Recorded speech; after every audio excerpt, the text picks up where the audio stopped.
Is it a sin to be rich, or is it a sin to be poor and bitter? For generations, a cloud of confusion has hung over the hearts of men. We've been told a lie, a dangerous, limiting lie, that you have to choose between God and gold. Most people believe that if you want to be holy, you must stay broke, and they believe that if you want to be wealthy, you must be wicked. They think the path to heaven is paved with empty pockets, and the path to hell is paved with gold. But today, I'm going to show you a man who proved the entire world wrong. He didn't just become a millionaire, he became the kind of man that the King of Kings stood up to applaud. From the cold, unforgiving streets of rejection here in Canada to the soaring heights of a massive tech empire, this man discovered a secret written in Psalm 24, verse 1, that changed the trajectory of his life forever. He faced a temptation in a high-rise office, a moment of pressure that would have caused 99% of people to crumble. But he held on to a truth that the devil has been trying to hide from you since the beginning of time. Don't be in a hurry to scroll.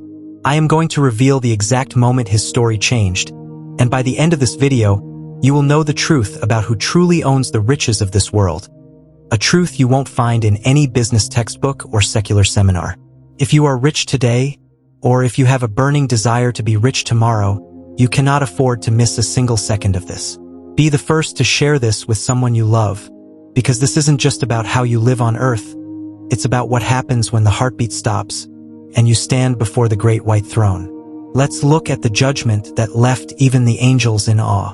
Before we walk through the snow-covered streets of this man's journey, I want to pause and say a massive thank you to our incredible family of subscribers. Heaven is watching you. I truly believe God is proud of you for choosing to click on this video, for choosing to feed your spirit with truth rather than the distractions and the noise of this world. Every time you hit that subscribe button, you are planting a seed in God's kingdom. You are helping us reach millions of souls across the globe with the message of eternity. If you haven't joined us yet, I want to invite you to do it right now. Subscribe and support the mission of the Gospel Storytelling Network. Join us as we prepare souls for the coming of the King, because eternity is long and judgment is real. Now let us begin. Imagine a young man named Elias.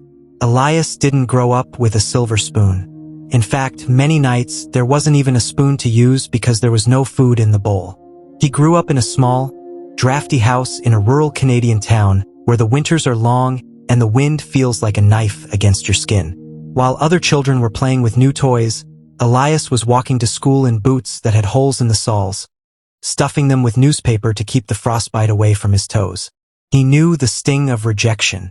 He knew what it felt like to be the poor kid that nobody wanted to sit next to at lunch.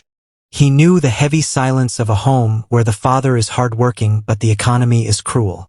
His father worked 3 jobs just to keep a roof over their heads. Elias would watch him leave before sunrise and return after sunset. His hands cracked and bleeding from the labor, his eyes empty from exhaustion. There were nights when his father would sit at the kitchen table, staring at a stack of bills with tears rolling down his weathered cheeks, whispering prayers that seemed to bounce off the ceiling and fall back down unanswered. Elias saw it all. He felt it all. The shame of wearing the same clothes to school 3 days in a row. The humiliation of having his lunch account denied in front of the entire cafeteria. The pain of watching his mother choose between heating the house and buying groceries. But inside that valley of lack, something was brewing in Elias's spirit. Most people in that situation become one of 2 things. They either become victims who blame the world, or they become predators who decide they will get rich by any means necessary, even if they have to crush others to do it. But one night, by the light of a single candle because the electricity had been cut off, Elias opened an old, ragged Bible. His mother had left it for him before she got too sick to read. The pages were worn, some were torn, but the words were alive. His eyes fell on the words of the Creator, and he made a covenant that would define the next 60 years of his life. He looked at the ceiling and whispered, "Lord, I will be rich. I refuse to let my children feel this hunger. But Lord, I will be righteous. I will not trade my soul for a diamond. I will not trade my integrity for an empire." That prayer wasn't loud, but it shook the foundations of hell. The enemy heard it, and from that moment, the war for Elias's soul intensified. Because the devil doesn't fear poor Christians. He fears the righteous rich, the ones who will use wealth as a weapon against his kingdom. Elias realized something that the modern world has forgotten: time. He understood that time is the most valuable currency in the realm of the living. He saw that time existed before he arrived, and it would remain long after his body returned to the dust. While his age-mates were chasing the fleeting pleasures of the moment, spending their meager earnings on alcohol, vanity, and the applause of people who didn't care about them, Elias was alone. But he was never lonely. He chose to take advantage of his youth. While others slept, he studied. While others complained, he prayed. He began to write down his dreams with a shaking hand in a notebook he had found in the garbage. I will own a company that employs thousands. I will build houses for the homeless. I will be a light in the dark world of business. He wrote these dreams not in arrogance, but in faith. He wrote them in a freezing room with empty pockets, with no evidence that any of it was possible. But he wrote them anyway because faith is not about what you see, it's about what you believe God can do. People laughed. His own relatives mocked him. Look at the boy who can't even buy a loaf of bread dreaming of being a king, they said. His uncle, a bitter man who had given up on his own dreams decades ago, would corner Elias at family gatherings and ridicule him in front of everyone. You think you're better than us? You think your little prayers and your little Bible will make you rich? Wake up, boy. People like us don't make it. We survive. That's all. Because Elias wouldn't join them in their shady deals or their dirty jokes. He was never celebrated in their midst. He was the outcast, the weirdo, the one who took his Bible to parties and refused to drink. The one who went home early because he had to wake up and study. But Elias didn't mind. He had realized that if you want to be celebrated in the halls of heaven, you must be prepared to be mocked in the streets of men. The loneliness was crushing at times. There were nights when Elias would lie in bed and wonder if he was making the right choice.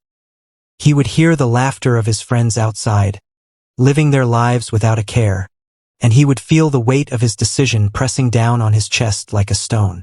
But every time the doubt crept in, he would open that Bible and God would speak. Sometimes it was a verse. Sometimes it was a piece that didn't make sense. But it was always enough to keep him going. As Elias transitioned from a boy into a young man, the weight of the world increased. Just as he finished high school, the anchor of his life, his mother, passed away. She was the woman who had taught him that a man's worth is not found in his pockets, but in his heart. She was the one who had sung hymns over him when he was sick. She was the one who had knelt beside his bed every night and prayed for his future, even when she didn't know where the next meal was coming from. And now she was gone. The funeral was small. Only a handful of people showed up, because in this world, poverty makes you invisible. Elias stood by the grave, watching them lower his mother's casket into the frozen ground, and he made another vow. Mama, I promise you, I will make you proud. I will live the life you prayed for me to live. I will not waste the sacrifice you made. Now, with a grieving father and 2 younger siblings looking to him for bread, Elias had to put his dreams on hold. Or so it seemed. He took a job at a local supermarket. It wasn't the tech empire he had envisioned. It was heavy lifting, mopping floors, and dealing with angry customers for minimum wage. Day after day, he wore the same uniform, his hands calloused and his back aching. The manager was a cruel man who seemed to take pleasure in humiliating his workers. He would stand over Elias and berate him for the smallest mistakes, calling him slow, calling him stupid, making him clean the same aisle 3 times just because he could. Elias endured it all in silence. He knew that every insult was a test, every hardship was a classroom. He watched his former classmates, the ones who had taken the easy route, drive by in expensive cars. They had gotten into the drug trade, they had joined schemes that promised quick wealth. They would pull up to the store and laugh at him. Elias, where is your God now? They would jeer. You're still mopping floors while we are making thousands in an hour. Your righteousness is keeping you poor. Join us. Stop being a fool. One of them, Marcus, had been Elias's best friend in elementary school. Now Marcus wore designer clothes and gold chains, And every time he saw Elias in that supermarket uniform, he would shake his head in pity. "Man, I feel sorry for you. You're wasting your life. God doesn't care about you. If he did, you wouldn't be here." Those words stung more than Elias wanted to admit. There were moments, late at night, when he would lie awake and wonder if Marcus was right. He would think about how easy it would be to just compromise a little, to make a quick deal, to get his family out of poverty. But then he would remember the covenant he made by candlelight. He would remember his mother's prayers. And he would choose faithfulness over comfort, character over cash. But Elias remained silent. He understood a spiritual law that most people miss. The stage of preparation is often a stage of humiliation. He wasn't just mopping floors, he was mopping away his pride. He wasn't just saving pennies, he was building the discipline to manage millions. He continued to study at night, ignoring the pleasures of the moment. He would come home exhausted, eat a simple meal, and then sit at the kitchen table with his books until his eyes could no longer stay open. His siblings would ask, "Why do you work so hard? You're already tired." And Elias would smile and say, "Because I'm not working for today. I'm working for a future you can't see yet." He refused to be bitter. He treated every customer with the kindness of a king. There was an elderly woman who came to the store every week, and she could barely afford her groceries. Every time, Elias would quietly use his own employee discount to reduce her bill, and he would carry her bags to her car, even though it wasn't part of his job. She would thank him with tears in her eyes, and she would say, "Young man, God is going to bless you. I don't know when, but I know he will." Elias didn't know that this woman was praying for him every single day. He didn't know that her prayers were building a hedge of protection around his life that the enemy could not penetrate. Now, let's pause the story for a moment and ask the question that is burning in your heart. Why does God let the righteous struggle while the wicked seem to prosper? You see it every day on social media. People who mock God, people who use others, people who live in total rebellion, they seem to have the fastest cars and the biggest smiles. You look at your life, you're praying, you're tithing, you're being faithful, and yet you're still taking the bus. You're still struggling to pay rent. You see people who don't pray, people who don't give, people who openly blaspheme God, and they're living in mansions. They're traveling the world. They're posting pictures of their luxury lives while you're struggling to keep the lights on. This is the Asaph moment from Psalm 73. Asaph looked at the prosperity of the wicked and said, "Surely in vain I have kept my heart pure." He watched them mock God and get richer. He watched them oppress the poor and still succeed. He watched them live in total rebellion and face no consequences. And he almost lost his faith. He almost gave up. But then he entered the sanctuary of God, and he understood their final end. He saw that the wealth of the wicked is a trap. It has no foundation. It's built on sand. It looks good, but it won't last. One storm, one investigation, one betrayal, one moment of divine judgment, and it all comes crashing down. But the wealth God was building for Elias was a legacy. God was not just giving him money, he was building a character that could withstand the weight of that money. If Elias had gotten rich at 20, he might have been destroyed by pride. He would have thought it was his own brilliance, his own hustle, his own power. But by 30, after the supermarket, after the rejection, after the humiliation, after watching his mother die in poverty, his roots were deep enough to hold the branches of a global empire. His character was strong enough to carry the weight of wealth without being corrupted by it. If you are in a season of not yet, understand that God is not denying you. He is protecting you. He is ensuring that when the blessing comes, it won't kill you. He is making sure that you own the riches, and the riches don't own you. Then the door finally cracked open. After years of faithfulness in the small things, Elias landed a junior position at a major international firm. It happened through a divine connection. The elderly woman he had been helping at the supermarket had a son who was a vice president at one of the biggest tech companies in Canada. She told her son about Elias, about his kindness, about his integrity. The son was skeptical. "Mama, the business world doesn't reward kindness. It rewards results." But the mother insisted. "Just meet him. Just give him a chance." And so, reluctantly, the son agreed. The interview was intense. They threw every difficult question at Elias. They tested his knowledge, his problem-solving skills, his ability to think under pressure. And Elias didn't just pass, he excelled. But what stood out most wasn't his intelligence, it was his character. When they asked him, "What would you do if you discovered your boss was stealing from the company?" Most candidates would have given a politically safe answer. But Elias said, "I would report it, even if it cost me my job, because integrity is not for sale." The interview panel looked at each other in shock. They had never heard an answer like that. Within months, his brilliance was undeniable. He solved problems others couldn't see. He worked harder than anyone else because he wasn't working for a paycheck, he was working for the Lord. When everyone left the office at 5, Elias stayed until 8. When there was a crisis, Elias was the first to volunteer. When there was a project no one wanted, Elias took it and turned it into a success. His reputation began to spread. People started saying, "If you want it done right, give it to Elias." But success always attracts temptation. And the higher you climb, the more dangerous the fall. But then came the test that would decide his eternal future.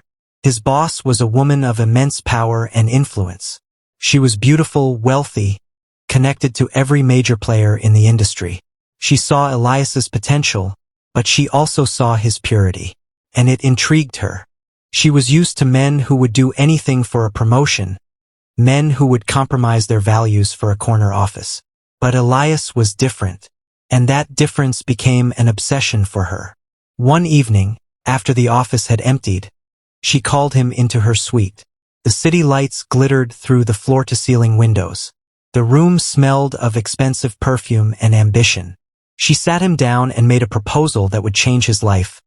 "Elias, I can make you a partner in this firm by next year. I can give you the bonus that will buy your father a house and send your siblings to any university in the world. I can open doors for you that you didn't even know existed. All you have to do is be with me. Keep me happy. No one has to know." The room was silent.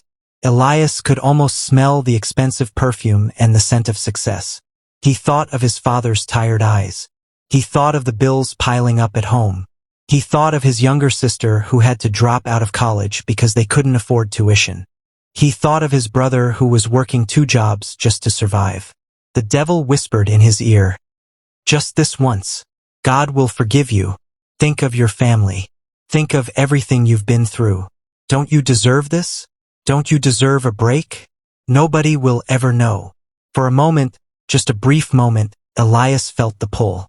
He felt the weight of the offer. He imagined the relief on his father's face when he told him the house was paid off. He imagined his sister graduating. He imagined finally being free from the chains of poverty. But then, like a lightning bolt through the fog, a scripture came to his mind. What does it profit a man to gain the whole world and lose his soul? And in that moment, Elias made a choice that would echo through eternity. But Elias stood up. His voice didn't shake. He looked at the woman who held his career in her hands and said, "Ma'am, I have spent my whole life being hungry for food, but I am hungrier for the presence of God. I cannot do this great wickedness. My body is a temple, and my career belongs to the one who gave me breath. I refuse." The woman's face changed. The seduction turned to shock and then to rage. "Do you know who I am? Do you know what I can do to you? I can make sure you never work in this industry again. I can destroy you." Elias looked at her with a calm that only comes from the Spirit of God and said, "You can take my job, but you cannot take my soul. Do what you must." The next morning, his desk was cleared. He was fired without a severance package. He was blacklisted from the industry. Security escorted him out of the building like a criminal. His colleagues whispered and stared. Some looked at him with pity. Others looked at him with contempt, thinking he was a fool. He walked out of that building into the cold Canadian air, once again unemployed, once again a failure in the eyes of men. The snow was falling, and the wind was biting, and Elias stood on that sidewalk with nothing but a cardboard box of his personal belongings. But as he walked, he didn't cry. He felt a peace that surpassed understanding. He felt the presence of God wrapping around him like a blanket. He heard a voice, not audible, but clear as day, say, "Well done, my son. Well done." He didn't know that heaven was recording this moment. He didn't know that God was saying to the angels, "Do you see my servant Elias? Now I can trust him with the gold. Now I can trust him with the nations." You see, many of you watching right now are in your supermarket phase. You are doing the right thing, but you are still struggling. You are being faithful, but you just got fired by life. You chose purity, and it cost you a promotion. You chose honesty, and it cost you a relationship. You chose God, and it looks like you lost everything. I want to tell you, don't give up. God is not ignoring you, He is qualifying you. The test you're in right now is not your punishment. It's your preparation. While Elias went back to humble work to survive, taking odd jobs just to put food on the table, the word began to spread. Not the word of his failure, but the word of his character. In that corporate office, there were others who had seen Elias's work. They had seen his honesty when everyone else was padding their expense reports. They had seen his kindness to the janitors when everyone else treated them like they were invisible. They had seen him stand up for a colleague who was being bullied by management, even though it put his own job at risk. And they never forgot. 6 months later, a rival firm was looking for a new director of operations. They were tired of smart people who were thieves. They were tired of brilliant people who had no integrity. They had hired Ivy League graduates who embezzled. They had hired charismatic leaders who destroyed the company culture. They wanted a man of character. A former colleague of Elias, a man who had watched him refuse that temptation, mentioned Elias. "There is a man who lost his job because he wouldn't compromise his soul. That is the man we need." The doors didn't just open for Elias. They were torn off the hinges by the hand of God. When that rival firm hired him, they didn't just give him a job, they gave him a platform. They gave him authority. They gave him resources. And because he had been faithful in the supermarket and faithful in the face of temptation, God released an administrative anointing upon him that made him unstoppable. Within 5 years, Elias had moved from the director's office to the boardroom. Within 10 years, he had founded his own tech conglomerate. His company became one of the fastest-growing firms in Canada, employing thousands, generating millions, changing industries. But as the zeros in his bank account grew, something strange happened. Elias stayed the same. He didn't move into a gated community to hide from the world. He moved into a position where he could change the world. He didn't forget where he came from. He didn't forget the cold nights, the empty stomach, the mockers, the pain. And he didn't forget the God who brought him through it all. He became a kingdom financier. He realized that he wasn't the owner of the money, but a manager. He understood the question, who truly owns riches? He would often tell his children, "The gold is God's. The silver is God's. I am just the delivery boy." He built hospitals in rural areas where people were dying because they couldn't afford medical care. He funded scholarships for thousands of orphans in Canada and beyond, giving them the education he almost didn't get. He built cathedrals where the gospel could be preached without compromise, where the name of Jesus could be lifted high. But most importantly, he lived the gospel in his business. He didn't cheat his employees. He paid them above industry standard. He didn't use deceitful scales. He was honest in every transaction, even when it cost him profits. He proved that you can reach the top without stepping on the heads of others. His employees didn't just work for him, they loved him, because he treated them like family. He knew their names. He knew their struggles. He helped them pay for their children's education. He visited them when they were sick. He created a culture where integrity was rewarded and greed was punished. And because of that, his company thrived in ways that defied economic logic. As the decades passed, Elias's hair turned white, and his strength began to fade. At the age of 87, surrounded by his children and grandchildren, all of whom walked in the fear of the Lord, Elias took a final, peaceful breath. His last words were, tell them it was worth it. Tell them that God is faithful." Now listen closely, because this is the part the world doesn't want to hear. The moment Elias's eyes closed on earth, they opened in a realm of light that no human words can describe. He found himself standing before the great white throne. In the world's eyes, Elias was a great man. He had titles, awards, and a massive net worth. But at the throne, titles don't matter. Currency doesn't exist. Degrees are meaningless. The only thing that matters is, did you know him? And did you live for him? Elias looked up, and he didn't see a judge with a gavel of condemnation. He saw a father with a smile of recognition.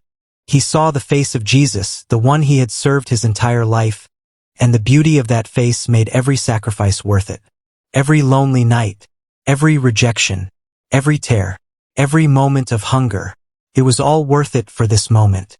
You see, for the rich who used their wealth to feed their lusts, this day is a day of terror. They realized too late that they traded an eternal kingdom for a temporary mansion. They realized that the money they hoarded, the people they stepped on, the souls they destroyed, it was all for nothing. But for Elias, it was the great congratulations. The king spoke, and his voice sounded like many waters. Well done, my good and faithful servant. You were faithful over a few things. I will make you ruler over many. Enter into the rest prepared for you. Heaven erupted in joy.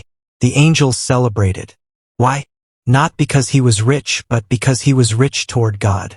God said to him, Elias, it was always my will that men live like you. They were deceived into thinking they had to choose between me and the world. But you showed them that when a heart has no room for evil, I can pour the wealth of the nations into it. God then showed Elias a mansion, not made of bricks and mortar, but built from the material of his earthly sacrifices. Every time he helped a widow, a brick was laid. Every time he rejected a bribe, a room was added. Every time he stood alone for the truth, a foundation was strengthened. The mansion was glorious beyond description, and it would be his for all eternity. Meanwhile, back on Earth, his funeral was unlike anything Canada had ever seen. Thousands of people lined the streets. But they weren't there for a celebrity, they were there for a father. The orphans he had put through school came and wept. The families whose hospital bills he had paid came and testified. The employees whose lives he had changed stood and declared, this man was different. A young man, a billionaire in the tech world, stood at the podium and wept openly. He said, I used to think that to be successful I had to be a devil. I thought God only loved the poor. I thought you had to lie, cheat, and manipulate to get to the top. But Elias took me to the scriptures. He showed me Haggai 2 verse 8. The silver is mine, and the gold is mine, saith the Lord of hosts. He taught me that when the devil was kicked out of heaven, he left with nothing. He doesn't own the oil. He doesn't own the stocks. He doesn't own the land. God does. The billionaire continued, I am rich and righteous today because one man decided that his life would be for the glory of God. He showed me that it's not everyone we say rest in peace over who is actually resting. But this man, hell lost, and heaven gained. As we close this story, I want to ask you a question that might be the most important one you'll ever answer. Who owns your heart? If you are chasing money, you will never have enough. But if you chase God, the money will eventually chase you so that you can fulfill His purpose on earth. Determination is not just about working hard. It's about deciding whose side you are on before the money arrives. Thank you for staying with us until the very end. To all our subscribers, thank you for being part of this mission.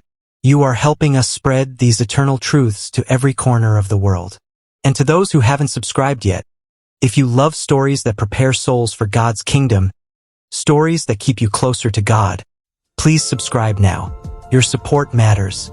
Share this video with someone who needs to hear this message. Leave a comment below. Tell us what this story taught you today. Are you struggling with a supermarket phase? Or are you being tempted in a high-rise office? Tell us where you are watching from. We pray for our global family every single day. Don't miss our next video. Always remember that Jesus loves you, and it's every day with Jesus.